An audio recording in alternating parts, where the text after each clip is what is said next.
Again.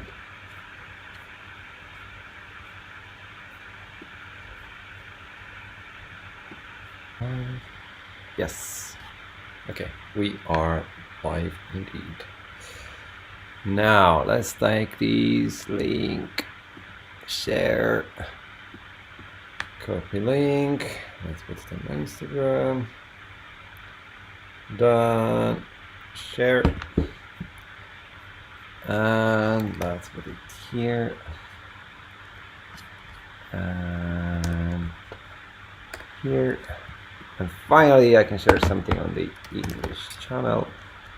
So let's take the possibility straight away.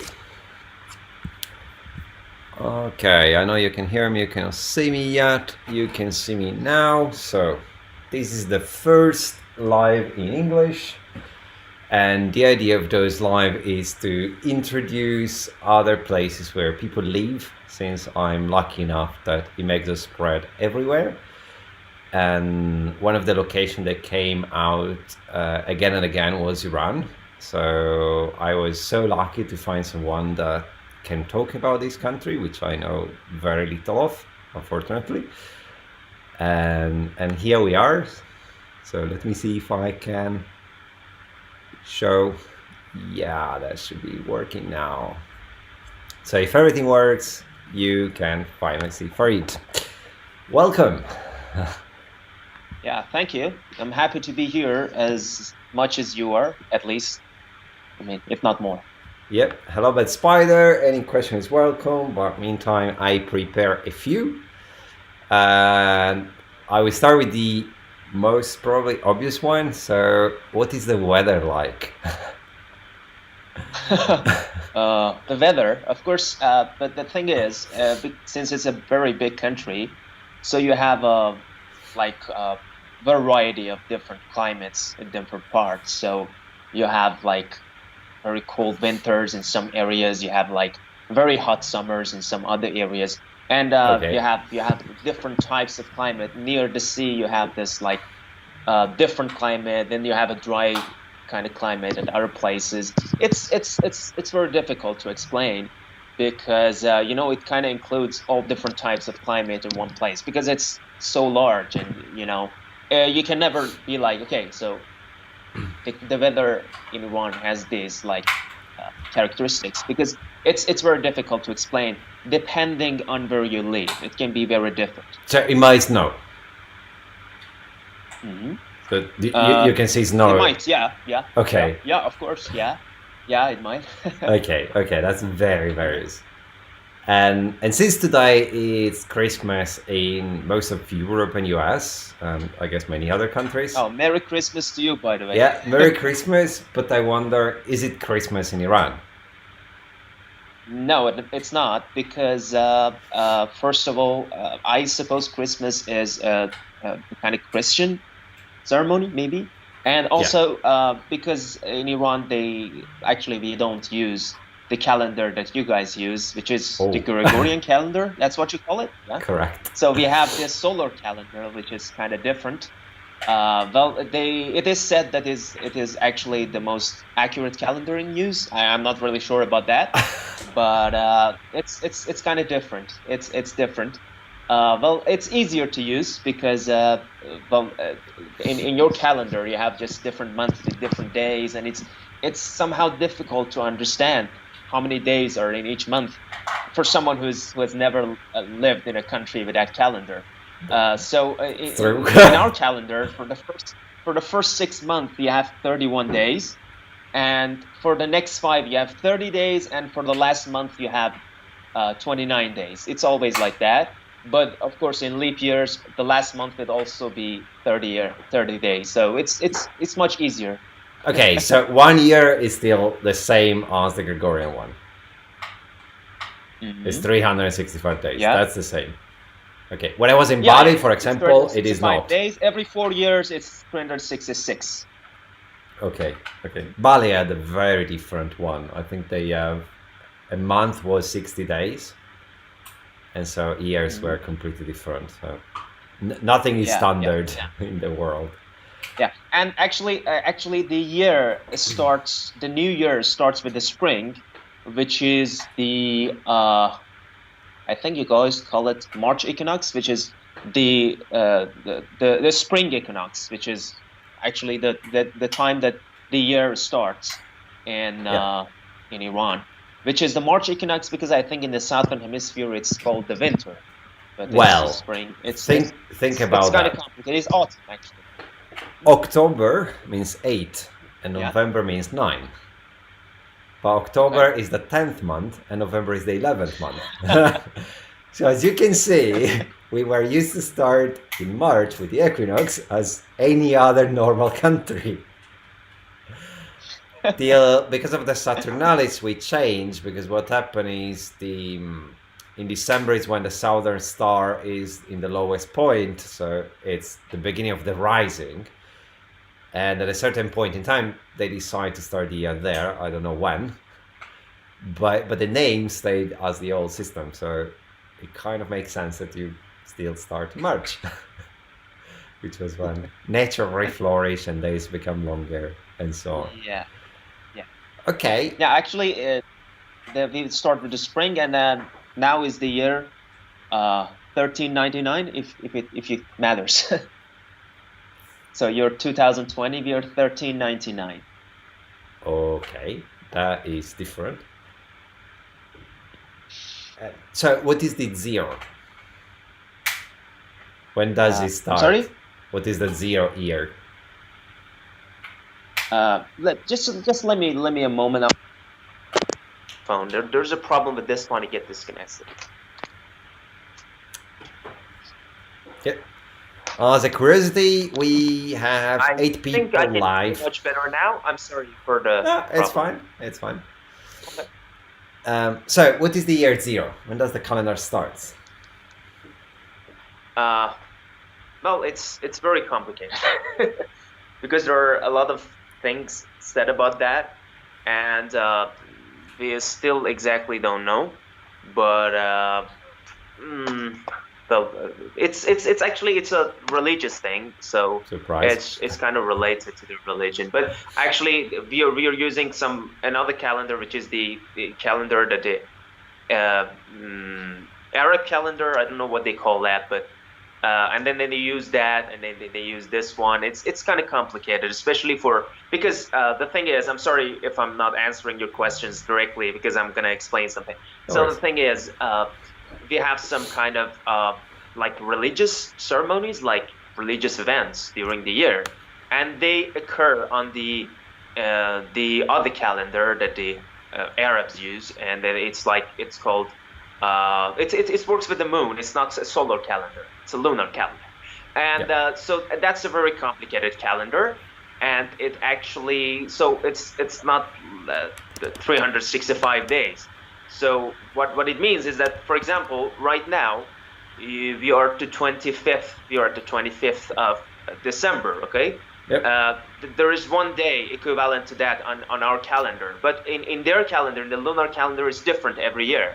So what happens is that most of the things occur based on that calendar, and they occur at different times of the year, because their year is actually shorter and their calendar is kind of different.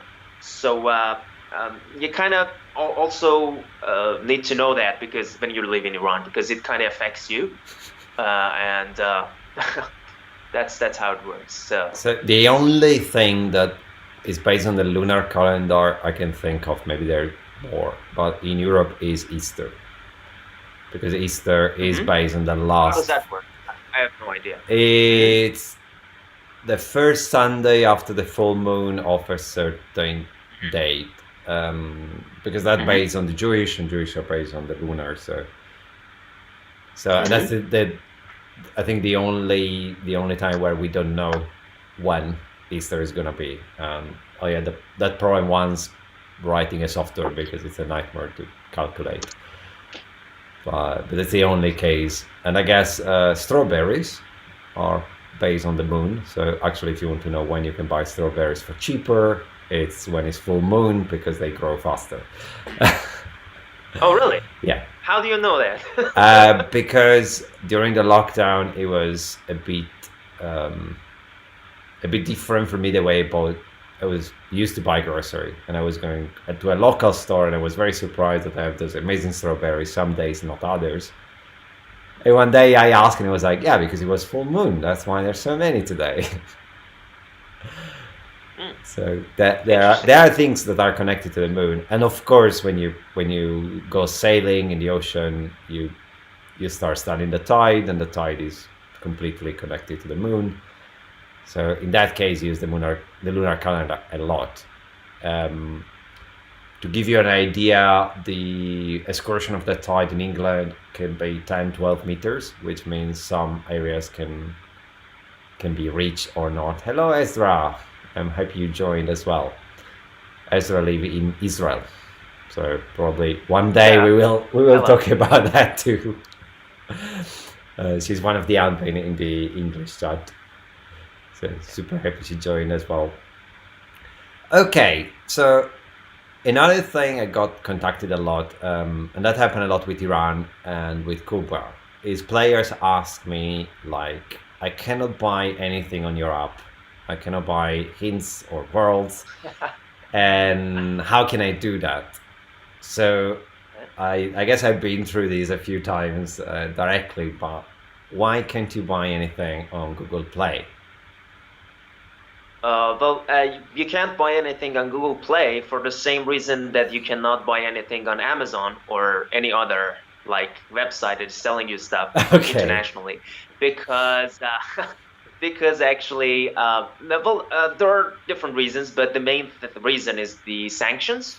And due to the sanctions, you cannot purchase from something from another country simply because the bank accounts that you have are related to the banks in Iran, and they are not allowed to make purchases or transactions with like foreign banks, or you cannot do that because it is due to the sanctions.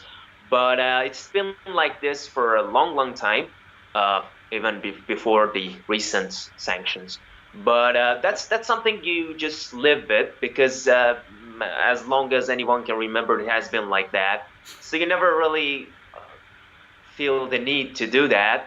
At the same time, because you can have everything, there is also a solution to everything. So of course, no, you cannot buy credits on on games. But there are also some, for instance, there are some companies that they do that for you. For example, you will pay them in Iranian reals, which is the currency in Iran, and they will charge your account on Google Play. But of course, they will charge you a lot more because they are just using their own accounts, and because it's a complicated process. So it's possible, but it's not as easy as someone in other places in the world. You simply can pay like on your phone, but you cannot do that in Iran.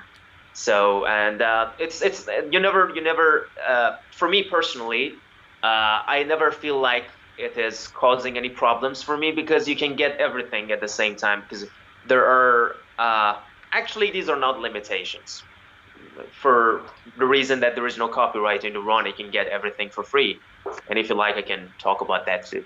There's no copyright. Yeah, there is this international copyright law, and that states that you have to actually, you cannot download things illegally, you cannot get things illegally. But in Iran, you can do that, because Iran is not part of that international copyright law. And what it means is that you can download anything you like for free. So if it is movies, like games, like series, like music, so no one actually pays for stuff like that. And for example, in Europe or in USA, you might purchase a video game for a considerable money, but in Iran you can just get it for free, and that's one of the virtues, I suppose. So what about Iranian movies? Can you get them for free as Um, well? what kind of movies are you talking about? Like movies that are from Iran or from other countries? From Iran, I guess Yeah, you yeah, do yeah. make Of movies course, of somehow, course. right? Yeah, the thing is, you can get them, but it's still you can get them for free. But the country is not part of the international copyright law. but it has its own set of copyright laws, like Okay. national ones. And so what happens is that there are some laws protecting works of art that have been produced in Iran and released in Iran. But so it's actually illegal to download an Iranian movie for free, or pirating is the term, if I am exact. But that still doesn't stop it from happening, because people have gotten used to that. So it's like they always do that, and then there are a lot of people doing that, and it's difficult to stop. I mean, I don't think it's And so different in Europe. What made the big difference is Netflix and similar service made it cheap enough. There was something that Steve Jobs said 15, 20 years ago when they started Apple Music. He said if you are 15, you have a lot of time, and then you will spend a lot of time trying to download something for free. But if you're 30 and I can give you a movie or a song for $1.99, probably you would rather pay $1.99 and get it than go through the effort of finding a way to do it illegally. And I can see that a lot with Netflix. I mean, you pay $7.99 in euros a month, something like that. Plus, you can share it, so many people pay like 2-3 euros a month, and you can see 300 movies. So why would you bother trying to find a way to get something illegally, getting hacked and so on? So that I understand, but that changed a lot. I'm sorry to No, interrupt. no, that's fine, that's fine. That changed a lot. I guess that's the best way we found to fight piracy in reality. The thing is here, it's actually, piracy is not complicated, because as I told you, everything is available to download. So there are some Iranian websites that they have a a database of movies, like series, games, and you can easily just in 5 seconds you can find anything that you like, any movie or any thing, and you don't even need to use like torrents. You can download them directly from websites, and that's how it is. Actually, when you grow up in Iran, you kind of do that for a long time, and then for me personally, at one point I started to realize that okay, this is illegal. Maybe it's not illegal in my country, No, but it's it's not. still not a moral action to do. But then I realized we don't have the option to pay. So if I'm actually trying to legitimately buy this product, I cannot do that. And at the same time that they release those products, like the movies, series, or any kind of thing, and they don't really think they can get any income from Iran, because they know they cannot sell it in Iran. So I can say maybe somehow they wouldn't care either. Maybe. Probably no. Neither I would say it's illegal, since illegal is exactly a matter of law. So, for example, in China, I guess things changed recently, but the idea of copyright was if someone copies you is an act of recognition of your value. So if someone takes your product and make a similar product, it's because they really like yours, so you should be proud, not sue them. So again, and in that case, it was very moral, because you were saying, I so much love your design that I'm using your design too. So the concept of what is moral and what is ethical and so on, it's very country dependent, and for a good reason. At the same time, if you think about weapons, no country would ever say, oh, sorry, we copy your MiG. Of course you would. If you're in a war, you would do everything to copy the most effective weapons, and no one would find it immoral. So don't worry about that. If currently in Iran that's how it works, I would totally go with that, and not bother too much. My childhood was the same. No one ever paid for movies, and everyone downloaded everything illegally at the time, but no one really cared. Switzerland is the only country left in Europe where you can download any movie for free, as long as you don't sell it. But that's the limit. Interesting. They have. So you cannot order anything from Amazon. Do No. you have a way to order stuff online? I guess you have banking and you have cards, correct? Uh, yes, of course. Of course, there are some like local websites, like national websites that sell different things, and so we have like uh, some websites that function in the same way that Amazon does, and they have almost everything that is available on Amazon. I cannot say everything, but almost everything. So yeah, you can still buy online from them, and so again, you wouldn't really feel the need to purchase from Amazon. Okay. And going about practical life, can you order a pizza? Well, wait. Could you buy a pizza in your country at all? I guess yes. Can you order Yeah. local food? Yeah, of course, Uh, of course. So the thing is, we don't have some European or American services, but what we have are some copies of them. So we have a website that functions exactly like Amazon. We have services that work the way Uber does. We have companies that do the exact same thing. They just copy those services and try to do what they are doing. And so we have replacements. it's funny you say that because I think the European idea is that Europe is always ahead, European or American. And if you live in a big city, that's the feeling. In a big city, you have every service. But now I'm in Sardinia, which is an island in the Mediterranean Sea. And you definitely cannot order food online. Neither you can get a taxi Really? online, neither you can get grocery online. And it's a nightmare to get anything whatsoever. So from getting a plumber if you need one to a lot of services are not as easy. I can order on Amazon, but for example, I cannot order anything on Amazon which has a big battery. So I cannot order an electric scooter because they don't deliver to this island if he has a battery.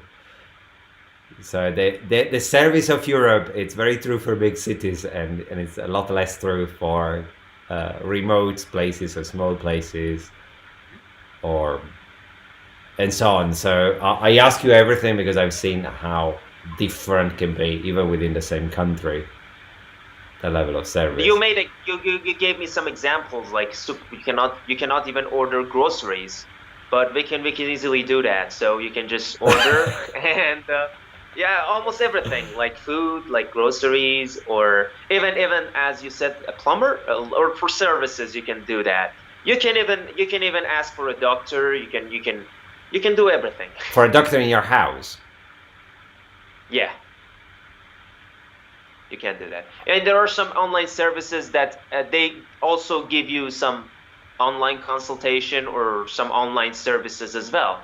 So you can text a doctor, you can call a doctor and talk to the doctor on the phone, and this is what you can easily do.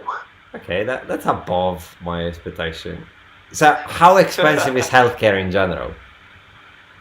Well, difficult to say. It has been. I think in general it is not very expensive unless you have a kind of serious illness or problem. The thing is, in Iran, healthcare has always been not very expensive and quite affordable. But what happened is that in recent years, due to the sanctions, there are some problems with importing some medicine, and some specific types of drugs cannot be found. And I'm not talking about the common ones. I'm talking about the situation where you have a kind of a specific disease and you cannot find the medicine, and then you have to search so much and they have to pay so much for it. But in general, medicine or healthcare has been quite affordable in Iran up to actually recent years, which we've had some complications due to the sanctions. Do you know already if you're going to get the COVID vaccine or not? Probably yes. Well, not to be sure. But there is no certainty. But when you live in Iran, there is no certainty. Okay, you're always in doubt over a lot of things, and then you're just living in a situation where you're not sure what's going to happen next, and everything is now unstable. But the thing is, I hope there would be a vaccine in Iran, and there are some, like right now, there are some campaigns on the internet, like on Twitter, on Facebook. People are trying to actually put pressure on the government to purchase vaccines and all that. So, yeah. Okay. I think in Europe is the opposite. People don't want it while they want it. It's a very strange situation now. I have no idea how it will go. So neither I really I Well, cannot forecast. well, in a lot of places there are some like conspiracy theories about the vaccines and what will happen when you take the vaccine, and there are people who claim that there would be some chips to actually they're injecting something in your body to control you or things like that, and Yeah. those things are everywhere, I think. But in I suppose here, because there is a chance of not getting it, so everybody's panicking. Everybody's like, okay, all the countries are getting it, so we should get it too. So Yeah. I suppose when they give you a choice, then you start to think if you really want it or not. But when it's not a choice, when you don't have it, then you're just trying to get it, and as soon as you get it, then you have no doubts. So Yeah. that's the difference, I think. So I think that's that's a shift. exactly what happens. It's funny because you mentioned this idea of tracking devices and so on, and I love how people imagine a technology because I work in a technology field, and I have a mobile phone, and the mobile phone sometimes doesn't work, or there's no signal, or the battery doesn't last more than a day. But then you imagine there's a microchip that they produce in mass scale that has eternal life battery, perfect signal, and can give you a GPS position all the time. And like think about it, if we would have this technology, people would definitely use to sell it somehow, somewhere. And technology is cheaper only if you produce mass scale. Because when you go to satellites, it's incredibly expensive because there's not many pieces produced. So it's pure craziness to think that level. Then there's a lot of other theory which are about not being tested enough or not being safe enough or many other things. Some of which might have more credit than other. So I'm not uh, completely against, but definitely not a 5G tracking device. That's stupid. I already carry this one, so you don't need to inject one to me. I actually go back home if I forget it. So if you want to track me, and apparently everyone does. If you look at the recent Russian spy story, they are all tracked by mobile phones. So it's not that even people that shouldn't carry one have one. Um, Yeah, if they're trying to track you, it would be much easier to do it on your phone. much easier. Even if you disable GPS, the tracking is quite accurate using the triangulation of the. Yeah, it's amazing, especially the amount of information that your phone collects from you, like what Google collects from you. It's like a lot of information. That's something I wanted to talk about one day in one video. And never. I'm always worried about starting because there's so many things I'm scared to touch, but it's a level you never realize. I can estimate based on how many times you pick your phone overnight if you sleep well. I can change the cost of your car insurance if I see that you're picking your phone too often, because that means you're not sleeping well, which means you're less attentive when you drive. I can check the speed at which you drive and base your life insurance to that. I can check the speed at which you brake. I can check if you're using your phone while you're driving. I can check if you're multitasking or not. There are apps that check the sounds in the environment to see which kind of advertisement you see during a day. I can estimate if you walk straight or not. I can estimate, so I can do so much on a point of view of what you normally care, which is insurance and so on. Um, and again, because I work in security, I had companies coming and like, do you want to buy data about how likely is someone to be honest? And the first time I was like, how do you judge that? It's like, for example, if someone buy grocery in a shop which is in an area of the city where it doesn't live, which have a high criminality rate, probably it is not there for the grocery. But if he is used to be there or fuel up the car there or go to a supermarket there, probably there's something else. And if you live in a building and so on, and practically they give you a likelihood of someone to be a criminal, which is completely based on data. So you can do a lot, but really, really a lot. Matteo asked if it's Sardinian or English. I would love to be able to speak Sardinian. Unfortunately, I am not. And I'm not even able to understand Sardinian. It's such a completely different language from Italian or English. Anyway, going back to Iran. So you said there are sanctions. Does it mean that you cannot buy American products like Apple computers or mobile phones? You still can. Well, you still can do that, but it's complicated. Well, you cannot buy it directly from companies. Definitely, you cannot do that. But there are some people who import those products. There are no branches of those companies working in Iran because of the sanctions, of course. But there are still some people who are importing those products and selling them. And so it's not affordable, but they are doing that. So the industry, you see, like many people have iPhones, and it's common to have them, and like many other brands too. They, as I said, they don't function in Iran, but there are still their products are somehow imported and sold. And what about the software? Expensive price. Is it in English or is translated in local language? Does it use local calendar? Like what software? Oh, you mean the operating software system on the phone? Mm-hmm. Well, they are very good. What they're very good at is trying to find solutions for problems like this. And there are people who can go through the phone and like do some stuff. Like they even try to make some softwares or some hardwares even to try to solve some problems, because I know that sometimes when you buy products like some Apple phones, you can only use them in specific countries, and they don't work in another country. So when you bring it in Iran, you have no signals, okay? But they still find a way to just solve that problem. I don't know how, but there are people who are doing that, and so it's possible. Nothing is impossible here. So you can get everything you want. Of course, it's expensive, but it's possible. When you say it's expensive, what should I imagine? So, for example, what are the most paid jobs? Well, Is when I say doctor expensive, I'm like okay. is a doctor super well paid or is basic paid, or a teacher? Yeah. Doctors are very well paid. Yes, they are probably well paid, most of them, and yeah.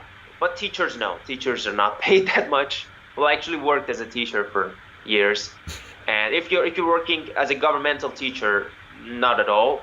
If you're working privately, again, it depends. But even if you work so hard, you can earn, but still, it's not worth the time and energy that you're putting into it. So, and when I say like iPhone is expensive, I don't mean that only like minorities, like only a few people can buy it. No, it's still, I can tell you maybe like in my city, roughly 20 to 30% of the people have iPhones. That's how common it is. So in Italy, an iPhone, like a top iPhone, is a monthly salary of a basic worker. So a waiter would probably here it's not like that. Here is a lot more expensive.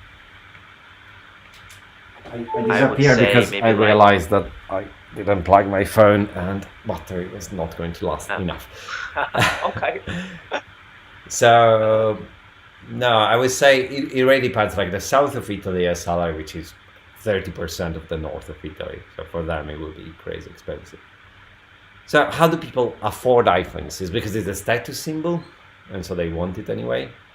Uh, well, they can afford it. Actually, everything in Iran is now expensive. So if you compare things to way they were like many years ago, like even you compare things with like 5 or 6 years ago, everything is expensive. But the thing is, I'm not talking about the people who are considered like below average in terms of uh, their monetary gains during a month, depending on the jobs that they have and how much they earn. But the middle class, they can afford it.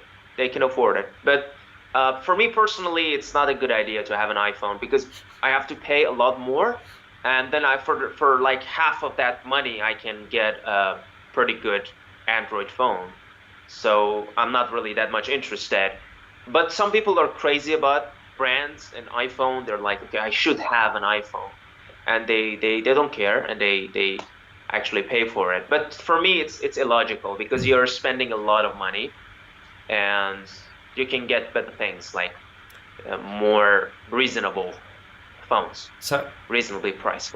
if because that's so I bought an iPhone personally, mainly because I need to travel and I had a lot of issue with the warranty service on Android.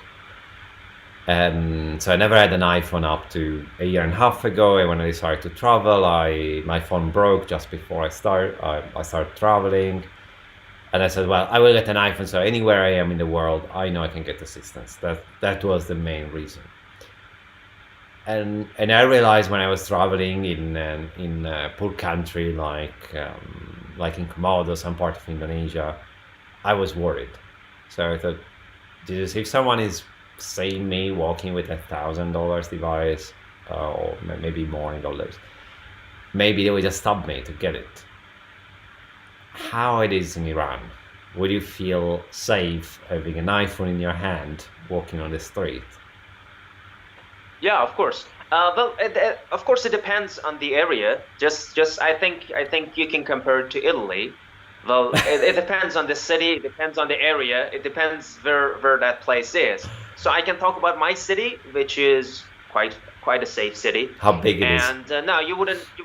Uh, how big it is? How can I? What can I compare it A to? millions inhabitants.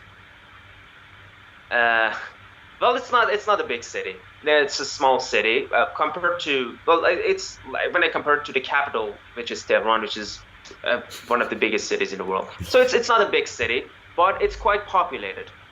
So in terms of population, it's just quite high, and then there are a lot of people.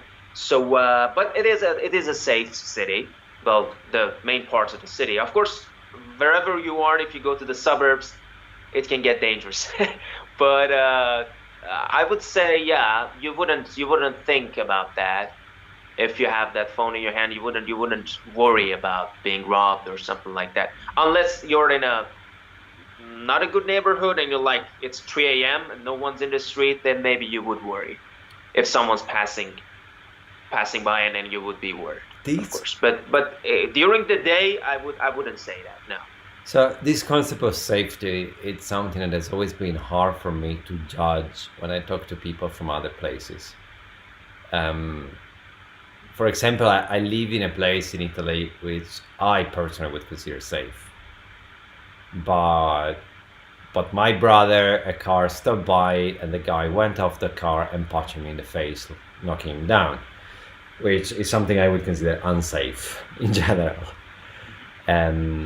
Another friend was assaulted in the middle of the city. Um, so I wouldn't say it's super safe. And if you go into the countryside, if you buy a house and local population doesn't like you, they start randomly shooting at your windows, which again doesn't feel super safe. Yeah, my mother was visiting a guy and like, why are there holes on your walls? And I was like, oh yeah, because someone is not happy that we bought this house at the at an auction. Uh, But well, here it's not like that because you can't really purchase guns well, you cannot buy unless a in some gun, specific circumstances. but you can. There's a lot of hunters.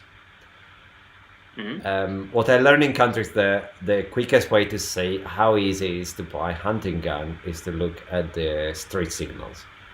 If you say Hmm. shooting on the street signal, it means that people start shooting street signal. It's a very straightforward. That said, in my Uh-huh. personal life, I never saw a gun, ever. So they're not super common. I talk with people that come from Albania. They were used to have hand grenade when they were in school. Oh. Yeah. So I met people that are like, what? You never use an AK-47? I was like, no, of course not. Uh, or Americans like, what do you mean you don't know how to shoot? I mean, of course you've been shooting from the porch of your house once in a while, right? So that's very, very various. But safety, it's really hard to evaluate. I had the same problem in London. I was trying to evaluate safety every time I move in one area or the other. Um, it's always a hard concept to communicate, to understand like which parameter do you use for safety. For example, personally, I use life risk. So I don't care if there's a place where they can steal my laptop, but I care a lot if there's a place where they will kill me to steal my laptop. And that has been the judgment. So personal safety has been my priority. And in London, for example, the worst places are near stations or near big parks. Those are generally speaking. Well, the thing is, I can just talk about my city, but it is different in some other cities, definitely. But the thing is, I have never. You talked about shooting. Well, I have never witnessed a shooting in my whole life, Okay. and I have never seen a gun either. Okay. But the thing is, uh, I would say it's safe, mostly because the streets are usually not so quiet. I mean, if you're living in a place that you're walking, imagine you're in another country and you're walking in the street and it's dark and it's not very crowded or no people, like only a few people passing by. That would make me feel unsafe. Mhm. But if I'm in that place with a lot of people, like a lot of people passing by, and then I would feel safe because I think the idea that there are a lot of people around me makes me feel like I am less prone to kind of attack or something Yeah. like that. And the thing is, in my city, well, usually the streets are crowded until late. So there are some cities in Iran where all the shops close after like 8, 9 p.m. But in my city, everywhere is still open until midnight. And even if you go out at 1 a.m., 2 a.m., you still see people in the streets. Like there are some shops that are still open, I don't know, selling ice creams and stuff, and you see people eating and chatting. So this is, I think, what creates that kind of safe atmosphere. Do you have the super funny ice cream like Turkey, where they give you the ice cream, then they take it away, then they give it to you, and take it away? No, I've never seen that. Okay. No, we don't have that. That's a funny one. I've seen only videos of that, but no, we don't have that. I see it once in my life, and it is practically glue. So when you eat it, it's really gluey. It's completely different from Italian ice cream. But they're so funny in the videos. So, and what about alcohols and illegal substances? Do they exist? Is it legal to drink alcohol or? Uh, well, it is not legal, of course, uh, and so you cannot see alcohol being sold anywhere legally. But there are still some people who sell it, like dealers. Like just imagine if like drugs like marijuana is like illegal, there are some dealers that are still selling it, right? Because there are a lot of users. So the same thing with alcohol in Iran. There are some dealers and they sell the stuff, and they're like some people, get numbers and they call and they try to get alcohol and stuff, and mm, and I suppose it's not even good ones because just like any other product, there is no import. So I suppose most of them are like homemade stuff, and so yeah, I think it's possible to get. It's easy to get, but it's not in good quality. It's not what you think should be. Well, it's not what you consider alcohol. Okay, it's different. Okay. So how risky it is? Are we talking about they will put you in jail and forget about you, or they will fine you $1,000 and that's it? Okay, there are some rules like Islamic laws, Yeah. and if it depends, of course, on it depends on the offense. If are you drinking in the streets? Are you arrested carrying like a bottle? Or things are different, and the amount is really matters. How much do you have? And that's very important. But the Islamic law says that you typically get some lashes, and like 50, 60 lashes, something like that. I've never done that, so I have no idea. So it's not But public I've heard about execution. that. No, for alcohol, I've never heard anything. No, like I mean that. the Well, lashes I heard, are not public. no. Not that I know of. I really don't think so. I've heard of some people experiencing that, but no, it's not public. Okay. In Singapore, it is, for example. Oh, We're talking about a very modern city. But for example, if you throw a gum on the street, I think it's a punishment and it's public. If I don't remember, I'm sure there's a punishment. I think it is public. So you never. So in know. Iran, you can go to jail depending, of course, on the volume, and also depending on whether if it is your first time or if it is a repeated offense. So if you have a history of doing something like that, then your punishment is much more severe. Okay. And for example, drinking and driving, then again, that's kind of different. So there are different offenses, and there are different punishments for them. So it's not like if it is alcohol, then the punishment is this. No, it depends on the offense exactly. Okay, and I guess you respect Ramadan as well. Excuse me? And do you? I didn't hear that. Do you go to Ramadan as well once a year? Yeah, somehow. Yeah, it is like that. But actually, it depends again on the area and on the people. So it's kind of not like I cannot give you yes or no. It depends. Okay, because it depends on where you get caught, like what happens and what time it is exactly. But it's a bit complicated. Yeah, I just remember every year, well, not every year, but some years, I check what's going on. And in some countries, like there is police going out and checking on people and everything. And in others, they're a lot more flexible. So I've seen a lot of difference in the way that is respected as well. I think, of course. Yeah, I think Italy doesn't have anything. It depends on the area. Italy in general, for example, doesn't have anything strictly religious I can think of. The only thing that happened to me twice in my life is someone asked me to put back a T-shirt near a church,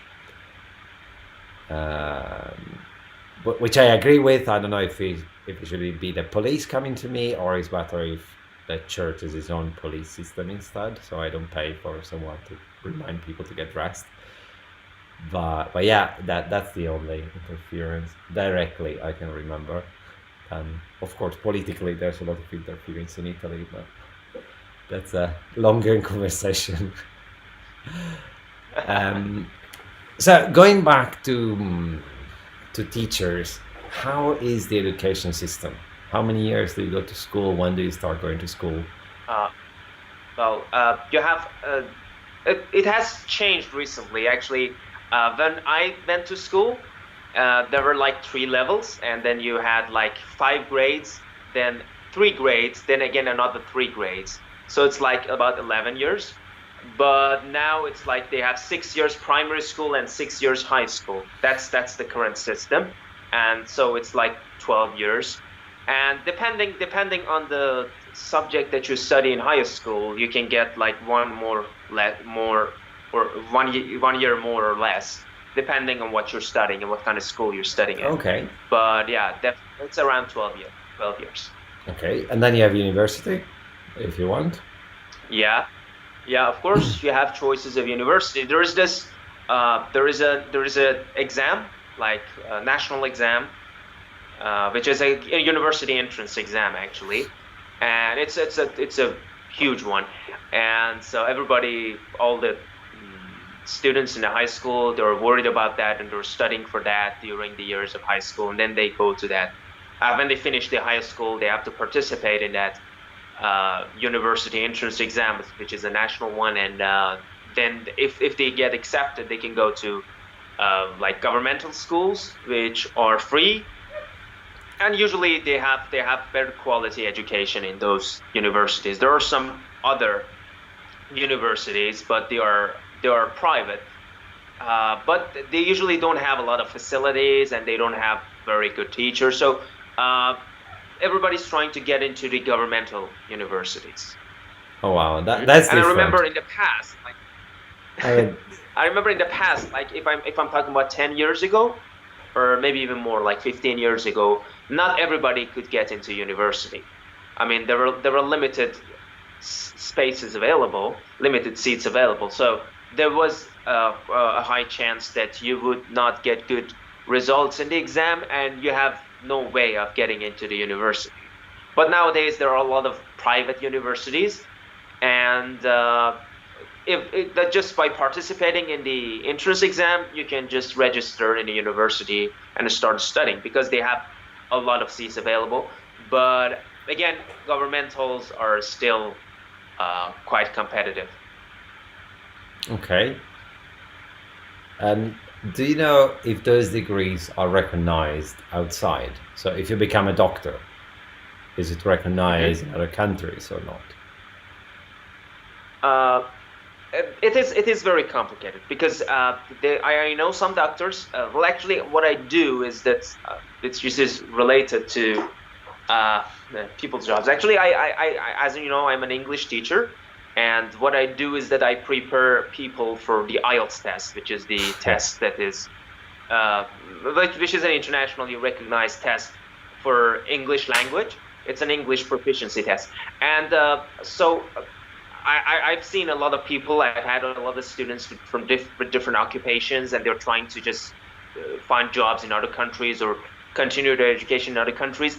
And because of that, I know that doctors, they have to, if they want to go to another country, they have to still do some tests. Like I had some students, they wanted to go to Canada, and again, they had to do some tests, like general uh, physician tests if they're general doctors, and then another test if they're actually uh, they have a specialty in a like a specific uh, like subject or anything like that. They have to do some tests, and the tests are quite difficult. So it's not like if you're a doctor in Iran, then you're recognized as a doctor in another country in Europe or in North America. It's not like that. Well, if you're a doctor in Italy, you're not But recognized in any other European country either. So it is not that different. but the thing is, usually many doctors prefer to stay in Iran, and because most of them can afford like living in other countries, but they can earn more money here because of the system that they're working in. They can earn more money here. So you see doctors that are living like 6 months in Iran, 6 months overseas, but rarely you will see that famous doctors or doctors that have been working for many years suddenly relocating to another country. That's very rare. Only cases I see are some youngsters who have recently became doctors, and they want to go to another country to either study for a specialty or something like that, or they want to just find working opportunities elsewhere. But if you're a doctor here, and if you're working here for many years, then this country is more profitable for you. This system is more profitable for you. So you would try to stick to this. Okay. You mentioned that you are an English teacher. What is the average English level in your country? If I would come there as a Uh, tourist, would people be able to give me help? mm, um, um, it's on the rise, definitely. Well, I can say youngsters nowadays, a lot of people see the importance of English language, and they send their kids to language schools to institutes try to learn English. But of course, it wasn't like this some years ago. So if you come to Iran, what happens is that you will definitely find people who can speak English, and those who can't speak English will try so hard to just help you, because they are so hospitable to foreigners, and the moment that you realize that you're not, they realize that you're not from Iran, they will try to help you. Even if they don't speak English, they will, with body language, they try so much to help you, and you are somehow, it's not a good situation. If you come to Iran, I think at first you would be somehow overwhelmed, and this situation is somehow you feel like people are being too helpful. Maybe they are just pushing you so much, and they're trying to be helpful, and sometimes you want people to leave you alone. So back to your question, I wouldn't say that I would say it's below average compared to other countries. If you put all the countries in a scale, then it would be below average compared to most of the European countries. Of course, it's lower because people usually don't learn English in a school. Of course, English is taught in a school, but not in a good way. So people, if you just rely on the English that you learn in a school, then you wouldn't learn English. So all the people who speak English have participated in some classes, like private classes, for years to be able to speak English. So it's not like some countries where you go to school and just easily, automatically, you take some lessons and you become a speaker of English. But it's not like that. But as I said, a lot of people are going to classes. There is a very high demand nowadays for English classes, especially for what I do, because a lot of people are trying to immigrate and try to find ways to go to other countries because they're a bit uncertain about their future, and because of the economic situation and many other reasons. Okay. And talking about tourists, do you have a lot of tourists, or it's very hard to get there? Not a lot of tourists. Again, it's I have to compare it with other countries. If you want to compare it with a country next to Iran, which is Turkey, then I would say not even comparable. There are a lot of tourists in Turkey, but in Iran it's much fewer because some people are scared of going to Iran, maybe, I'm checking out of and because there are some curiosity what things. our government Hmm? says about traveling to Iran, because at least the UK and Italy have a website where you can check how safe it is to go to a country compared to another. Oh, I just find out you have 2.5 hours time difference. I thought the only place with half hour was South America. It was one country. Yeah. Uh, okay, I'm still not seeing anything. Okay, passport. You need a passport, of course, and you need a visa that you need to get before going there. You need a visa? I don't think so. It says you need a visa Are to you sure? enter, and you cannot get a visa if you have been to Israel with the same passport. If Oh, you weren't, you I can didn't know request a that. visa at the airport for 30 days, but there's no guarantee. Okay, so yeah, practically. But I've never heard of a single person like not being able to enter the country. Well, if you have like if you've been to Israel, that's a different case. But it's is generally an easy country to get to travel to, for some reasons. First of all, there is very little possibility of you being rejected or deported, and also because nowadays the prices are very affordable, because, as I don't know if I mentioned today or not, but the currency is actually not much valuable. The value of the currency is going down. So if you come to Iran from Europe, then you would find everything super affordable and easy. And so I always suggest people to travel to Iran, because I think it's a fantastic place to visit. Maybe not a fantastic place to live in, but definitely a fantastic place to visit. Okay, so safety wise, it says it's generally safe, and once in a while, some people in Tehran has been shipped by people saying they were policemen. Uh, but Really? yeah, but I mean, it's very safe. If you see other countries, they say like that's super dangerous. I have to say about Iran, it's like, yeah, there's some risk and there's some tension in the recent time, but nothing too much. Then it says avoid the Iraqi Kurdistan borders and the border Borders. between Afghanistan and Pakistan, which I guess, Well, this is the western border and the eastern border. yeah, which makes sense to avoid borders, but that's true in a lot of countries in the world. Because a lot of things are happening in Afghanistan and in Pakistan. There are a lot of like terrorist attacks and lots of things, and that's why they suggest being away from borders. Yeah, I suppose. And then it says it's forbidden to carry drugs or use drugs or anything else, which is interesting because I was used to travel to Malaysia and Indonesia, where if you have any amount of any drug, there's death penalty. So there's a guy stopped. Seriously? Yeah, there's a guy that was stopped at the airport because he forgot 0.5 gram of cocaine on his passport, and he was arrested. And because he was a foreigner, that penalty was converted to life in prison. So compared to that, and in Malaysia, they can shoot you on the spot at the airport legally if they want. So compared to that, any other country that has milder. Yeah, UK is 8 years in prison for any amount of drug that you carry. So again, it's madness. But yeah, okay, it's quite safe. So I will add it to the list of possible country to visit for sure. So yeah, I would always recommend people to visit because it's quite affordable. Well, it's probably the most affordable travel you've ever had in your whole life.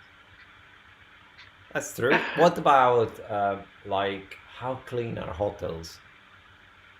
How good are in general? Yeah, there are good hotels, like 5-star hotels in different cities. There are good hotels. You can find different types of hotels. Of course, high quality hotels, low quality hotels, and maybe not as many as you can find in Europe or in Italy or in England, because as I said, not many people go to Iran now. So there would be fewer hotels, but you can still find high quality hotels, at least one in every major city. Okay. Can I rent a car and travel around? That's very complicated because that's one of the services that is not so much common in Iran. Because I up to this day I've never heard of a service that rents cars, which is unbelievable. Yes, you can buy anything online, because, but you can rent a car. That is unbelievable. Yeah, actually, I don't know why exactly, but maybe because there are a lot of accidents happening in the street. So in Iran, people don't drive very, very carefully. So it's not when you I'm sure if you come from Italy, even from Italy, if you come to Iran, you'll be shocked by how carelessly they drive in the streets, and even from Italy. I mean, I've been in enough Asian countries that I think I've seen the worst, but so roads are normal. I mean, you have tarmac, traffic lights, everything. So they're completely normal roads. Yeah, sure. And yeah, of course we have all that, but still they don't drive carefully. By the way, I think now that I think about it, there should be some services that maybe rent cars, but I've never heard of one, and it's not common for people to do that. I've never heard of one person doing that, or even thinking about the possibility of doing that. Okay. So I haven't heard it. So it's either it doesn't exist, or if it exists, it's not common. It's not common at all. So how do you normally go out? Do you get a car with a driver and it drive you whenever you want to go, or? Yeah, exactly. Well, there are two types of taxis.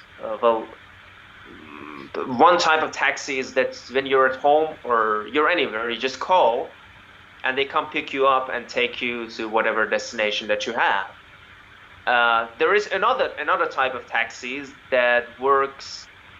They work on different lines. They have different stops. Like they go from A to B, and then you can take those are not private ones. So you just get into the taxi, and you get into the back seat, and there are like two people sitting next to you, and then all of them are trying to go from A to B. So it's like that. So there are two types of taxis. One of them is a public one. You should know where you're going, so which way you should go, where you should take the taxi, because they have like two spots, and then if you want to go from A to B, you have to either go to A and take that taxi and go to B, or you can just stay on the street somewhere, and then one of those taxis that are passing by will pick you up and take you to B. So it's like that. So either like that, or you call and get a private taxi. But the thing is, something that is going on is that not all of them are taxis. So some of them are like private cars, because nowadays a lot of people, because of the economic situation, they are also working as somehow taxi drivers. So they have like a morning job, and in the afternoon they take their car and they work as taxi drivers. They kind of move people to different parts, and then they don't have taxis. So I would say like maybe half of the taxis are not really technically taxis. Well, that's a problem. In Europe, it's a big problem because even Uber is not technically a taxi, so there's a lot of fights. To give you an idea, of course, I'm sorry. Of course, we have some services similar to Uber nowadays. Yeah. So you can just get internet taxis. Yeah. That's nice. No, in Italy, taxis were one of those categories that were super protected. And so to become a taxi driver, you have to have a license, and those licenses are the classic father to son thing. And so people, when they wanted to get one, they pay a lot to a person that has one to get it. But a lot might be 15,000, 30,000 euros. So when Uber arrived, those people were furious because it was their privilege. And it's strange, like in Indonesia, there was something Uber tried and failed. And it was bought by Gojek. And the problem in Indonesia is the Gojek arrived, and the local town taxi driver took the driver out of the car, beat the shit out of him, and said, do not come back in this neighborhood. And practically what Gojek did, he went, look, municipality to municipality, and kind of pay a fee to the local government to be allowed to be there. But when I was there, a lot of towns said like, we don't want Gojek in this road. So the taxi, I think they're complicated everywhere. Sorry, I have to also connect my phone to the charger. Go on, I'm listening. Yeah, no worries. But I think I will let you go anyway in a while.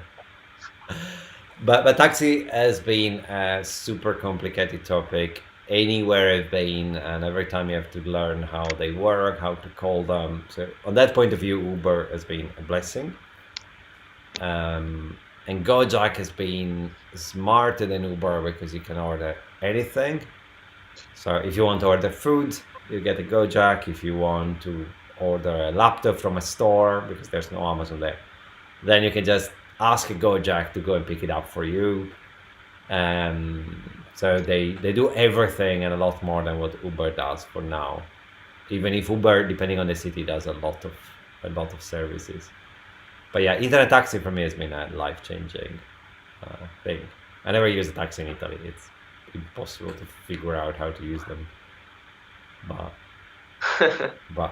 here, it's still here in Iran, the government says that it's not legal for people who are not taxi drivers, who don't have taxis, to work as taxi drivers. But it's impossible to stop that because there are a lot of people doing that. As I told you, like maybe half of the people doing that are not they don't have taxis and they're not taxi drivers. But there's a demand for it because there are not enough taxis. And also those people are just desperately trying to earn a living. Yeah. So That's how it goes. Okay, so talking about tourists, why do you come to Iran? What are the biggest tourist attractions? Uh, why would you come to Iran? That's the Why do question. it? Why would a tourist Yeah, would want to come yeah. to Iran? Okay. Well, in terms of culture, it's an interesting place to visit. I think with a unique culture, with a strange culture. Maybe you will not encounter that in other countries or other places. And at the same time, you will be amazed by the variety, because as I told you, you asked me about the climate. I told you it's different in different parts of the country, and because there also the culture is different in different parts. So you would experience a variety of different things that you wouldn't even believe that these are all happening in the same country.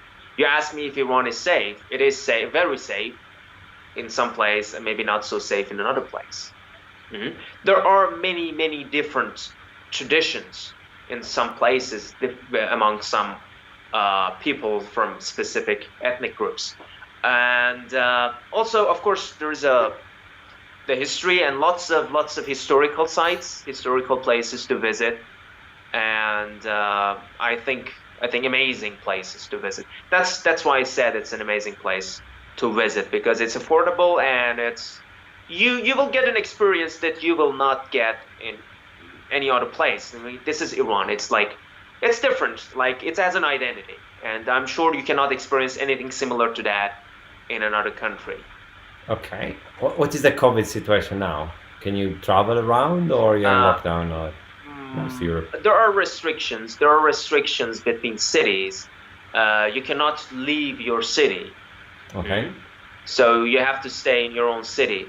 But and there are some restrictions for gatherings, like if you cannot gather with a lot of people or parties or stuff. But aside from that, everything is working fine. People are just doing their everyday life as usual.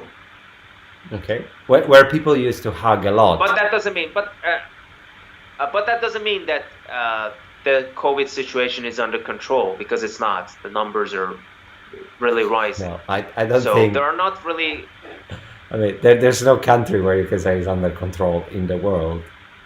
Yeah, So, I know. But the fact that there are no strict restrictions doesn't mean that right now things are like going well, maybe compared to previous month, because it's still going up. yeah, at the same time, for example, a lot of people in Europe quote the Swedish system because they have a lot less restrictions than other countries. And Yeah, it has been like that from the beginning, I suppose, because they didn't have lockdowns, they didn't close places, and they just had some different kind of yeah, restrictions, but it didn't work, did it? Because their system did not work. They actually failed. it's hard to say. I don't know. I don't have an answer because you need to understand what works means. So if we are talking in terms of absolute people of death, they are probably within the range of any country that did a full lockdown. At the same time, Swedish is one of the most state obedient and state trusting country in all. So if the state say trying to avoid meeting people, they do try. And they had partial closure, they had government advices. So I guess if I have to bet on a country respecting rules, Sweden is one of them. In Italy, if you say you cannot meet anyone, it means please, like during Christmas, please do not meet anyone. And I went to throw rubbish, and there's more traffic today than any day I've seen in the last 6 months. So it's very hard to really evaluate. The best study I found from I think Oxford University was analyzing mobile phones movement. So trying to estimate how much the lockdown was affected by, and how much mobile phones change network cell. And I haven't studied comparative study on something like that, which would give me. I think I'm too mathematical for that. So I need data I trust as a source, and I trust data which is objective, and if phones move is a definitely objective data. While looking at the number of the epidemic curve, it's a lot more subjective because every state decide like how to perform those tests, where to perform those tests, and so on, which make it very hard to actually run numbers. But definitely for now, it's getting worse and worse everywhere in Europe I know of. Yeah, a lot worse. I'm a bit worried for post Christmas, and I miss traveling a lot. But Yeah, of course. let's see how it goes. I'm really worried about that because I'm not sure that even if the situation is looking like the situation is under control, I still don't think you can travel the way you could travel like 2 years ago. Because we never go back to normal, do we? That's hard to say because when I traveled to Bali, there was dengue fever, and that was very common. And you knew that mosquitoes were dangerous. So every time I got a mosquito bite, I thought, well, that might be it. And in India, there was malaria, and so every country has always been some type of sickness and different healthcare system, and you always went through a certain level of uncertainty. So COVID is not particularly harmful compared to many other things you can get while traveling. Definitely less than a knife. So Mhm. if it's something rare, then it will be treated. Then I would feel a lot safer traveling. In this moment, the problem is if the hospital system collapses, if you have thousands of people, then yes, traveling is extremely complicated. Once the vaccine will reach a certain number of people, I would say we will traveling exactly like before, till the next big thing. I hope so.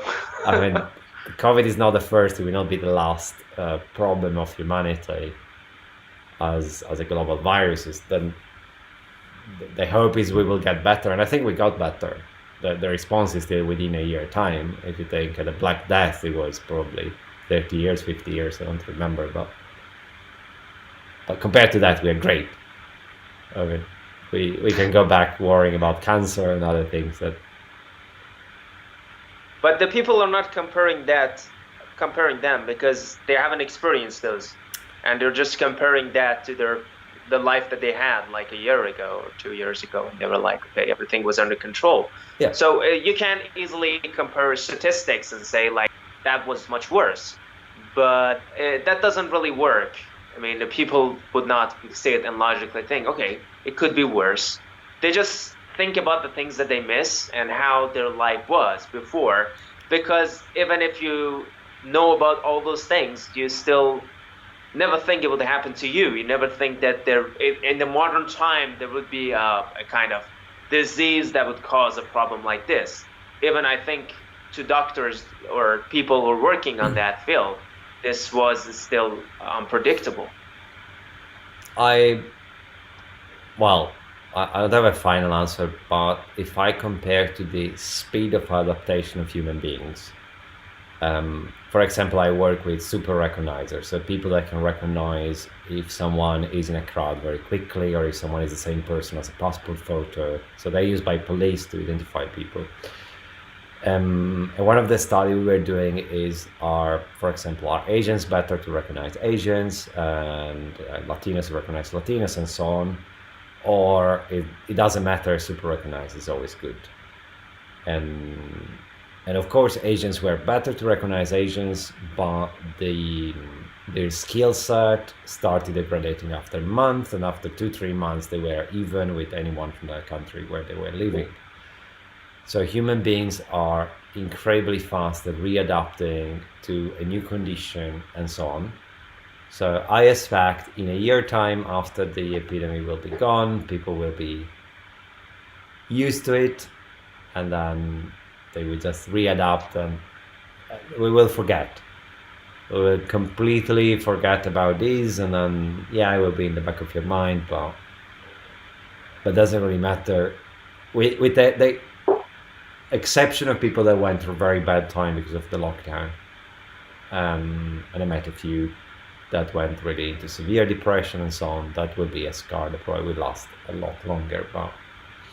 But traveling, no, I think people will be back being worried about airplane falling like usual instead of being sick on the airplane. That's a most common fear is, yeah, people with falling airplanes.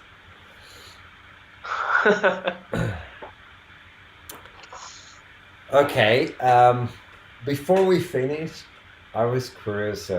How how was in Iran communicated the latest U.S. election? Because I was doing a check on what people searched in the world, country by country, and practically everywhere. Like I tried Chile, I tried Argentina, I tried New Zealand, Australia, Italy, Spain. The top trending search was how was the U.S. election, and some people were very happy, like in the UK, because we hope in Europe that the trade will start again.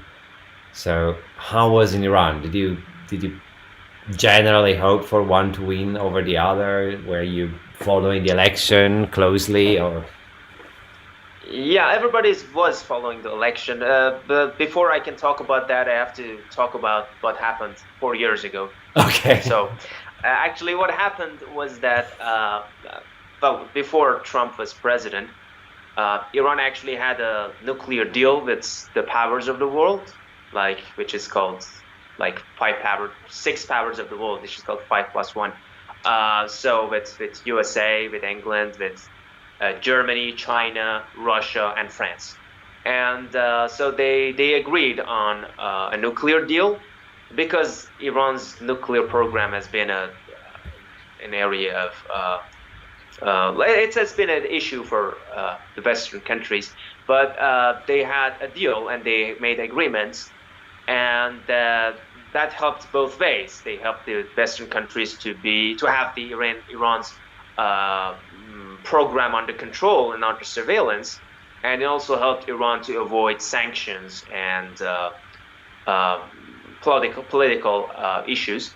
What happened is that when Trump was elected president, he decided to step out of that agreement and decided to bring a lot of sanctions against Iran. And what happened is that these sanctions affected the lives of a lot of people. He was trying to put pressure on the government for political reasons, but the government was not the only party here, and the people were really affected. And what happened is that there were a lot of problems. And for example, the biggest problem is that the value of the currency went down considerably, and that's really caused a lot of problems. And also the prices went up, inflation, lots and lots of things, because the government was under pressure. And so you were basically living in a situation that you were not sure what's going to happen tomorrow. You woke up, okay, the price of currency went down. Actually, they say the price of dollar went up. They say dollar is this much, now dollar is this much. Well, what it means is that the dollar is not changing. Actually, the price of your currency is going down. So what we mean by the price of dollar going up is it means that your currency is becoming worthless. And so personally, it affected me and many other people who were trying to maybe find a way to live in another country or study in another country, and some people had savings. And what happened is that in the course of 4 or 5 months, if a certain amount of money was in Iranian real was worth like $1,000, then after like 5 or 6 months, it was worth maybe $300. So it went down like to a third, maybe even more of what it was. And of course, when that happens in economy, it has some other consequences. So we are not just talking about numbers.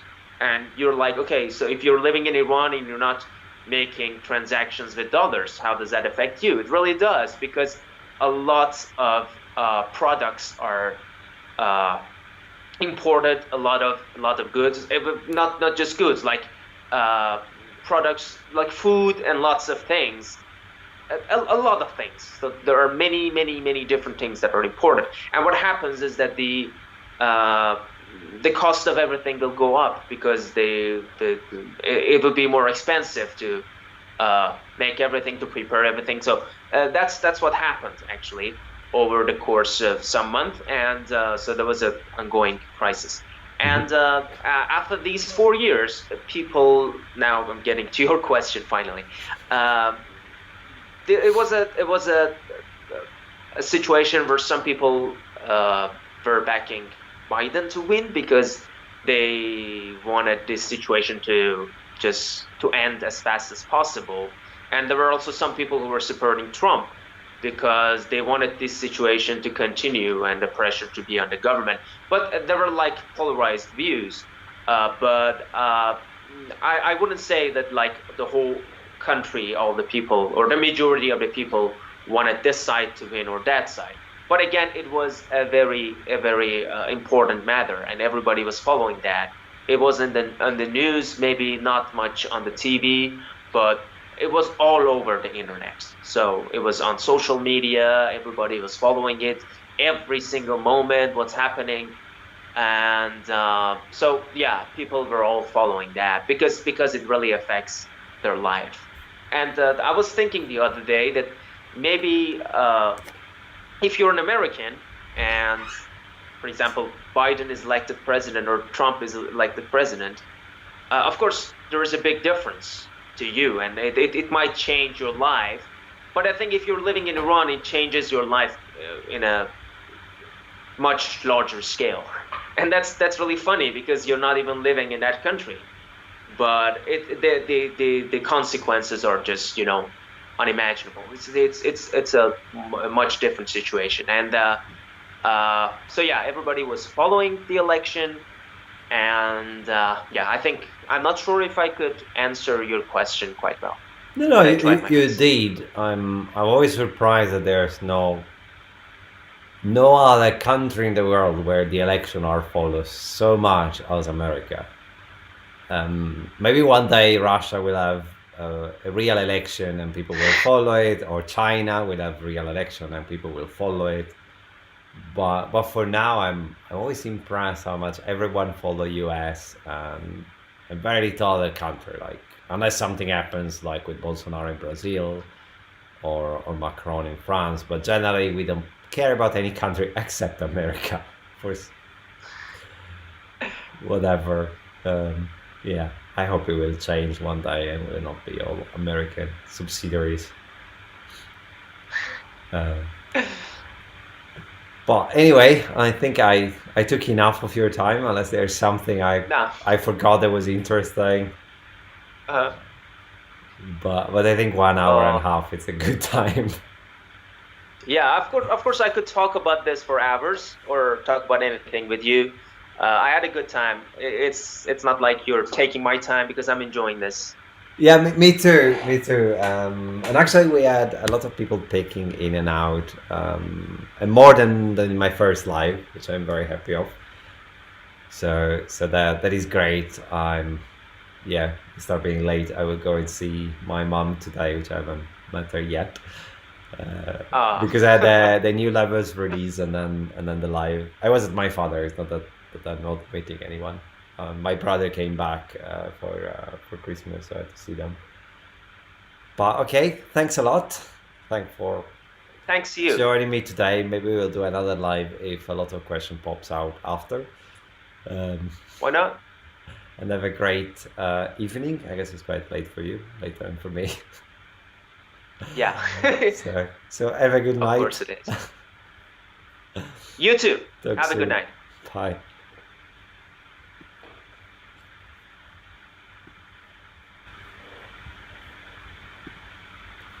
Well, thanks everyone for following.